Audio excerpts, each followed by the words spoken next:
دا د زیتونو حاصلات دي درنو لیدونکو چې په فارم 4 ساحه کې شوي دي او دغه ځوانان راغلي او دغه ټولۍ او د هیواد خزانې ته سپاري. درنو لیدونکو د بټي کوټ اړوند درته صرف دومره وایم چې الله تعالی په دغه خاوره باندې ډېر زیات رحم و کرم کړی دی. دا دومره زرخیزه او حاصلخیزه ځمکه ده چې په دغه ځمکه باندې که ته هر زړی نیال کې نو پښیمانه به پرې نه شي. السلام علیکم ورحمت الله وبرکاتو.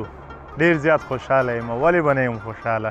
د خپل ګل وطن افغانستان حاصلات ګورم او بیا د ننګرهار حاصلات ګورم او بیا د بټي کوټ دغه پیټۍ چې پرتې دي یا دغه کارټونونه چې پراته دي دا څه دي تاسو ته پته ده؟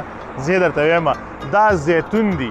کوم چې افغانستان ته ښکلا ورکړې ده، کوم چې ننګرهار ته ښکلا ورکړې ده، کوم چې بټي کوټ ته ښکلا ورکړې ده، دا د زیتونو حاصلات دي درنو لیدونکو چې په فارم 4 ساحه کې شوي دي او دغه ځوانان راغلي او دغه ټولۍ او د هیواد خزانې ته سپاري، یعنی د دولت خزانې ته سپاري. درنو ملګرو تاسې راځئ دغه زیتون در باندې ګورم. دا کرېټونه وګورئ. واه واه واه واه د هیواد په دغه ارته سینه چې هر څه شوي وي نو لازمي خبره ده، دا منل شوې خبره ده چې هم به حاصلات ښه وي او هم به حاصلات په پریمانه کچه وي.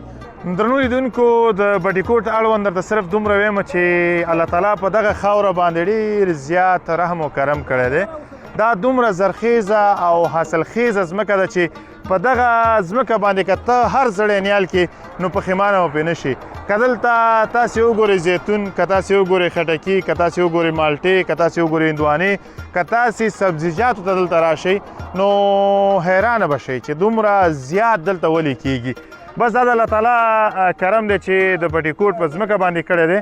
او دغه اوس چې تاسې ګورئ دا زیتون دی. زیتون دا زما لاس کې چې دی هغه د موبین خبره د لکونو روپو ارزښت لري. دا وګورئ رانه ونه غورځېږي. دغه یوه دانه دومره قیمتي ده چې مه کوه پوښتنه.